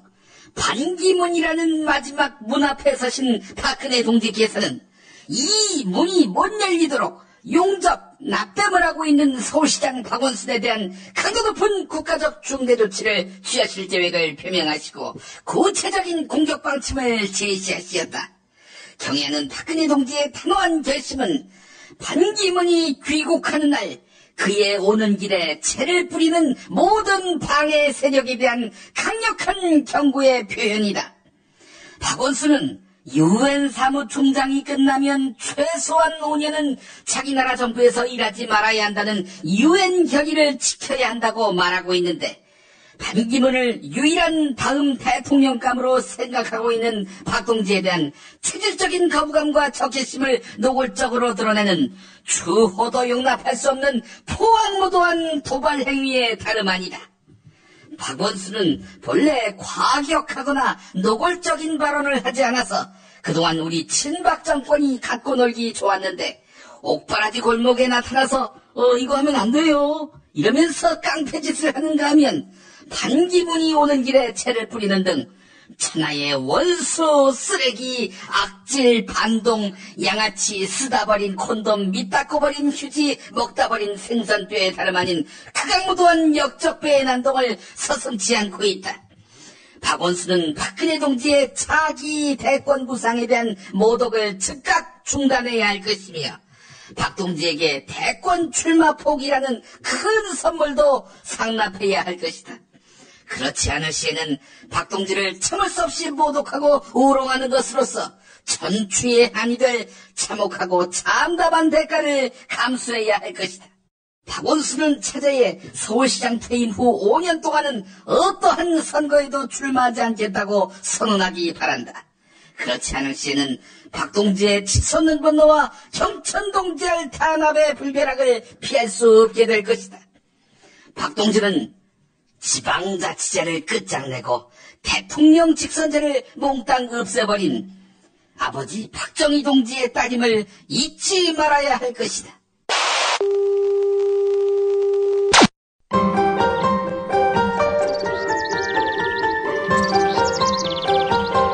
오늘의 날씨. 오늘은 전국에 구름이 많겠고 서울 낮 기온이 24도로 예년의 봄 날씨를 보이겠습니다. 낮 기온은 서울 24도, 대전 26도, 광주 27도, 대구 29도로 중부지방은 예년과 비슷하겠고 남부지방은 예년보다 2도에서 3도가량 높겠습니다. 한편 오늘 전국의 미세먼지 농도가 주의 수준까지 오를 것으로 기상청은 내다봤습니다. 오늘은 김광진 더불어민주당 의원의 페이스북 글을 소개하면서 마무리하겠습니다.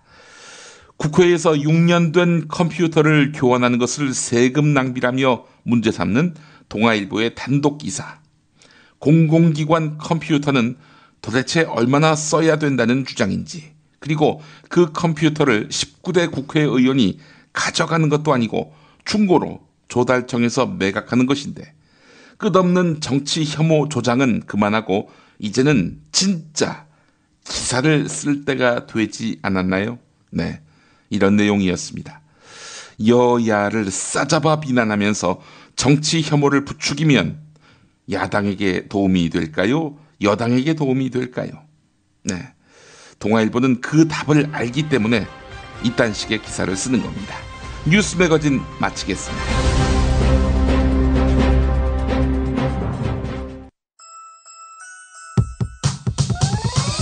이번 방송 괜찮았나요? 작별의 여운 이렇게 표시해주세요. 다운로드하기, 댓글 달기, 구독하기, 별점 주기. 더 좋은 방송 만들어달라는 약속 이렇게 응원해주세요. 다운로드하기, 댓글 달기, 구독하기, 별점 주기. 기억하셨죠? 다운로드하기, 댓글 달기, 구독하기, 별점 주기.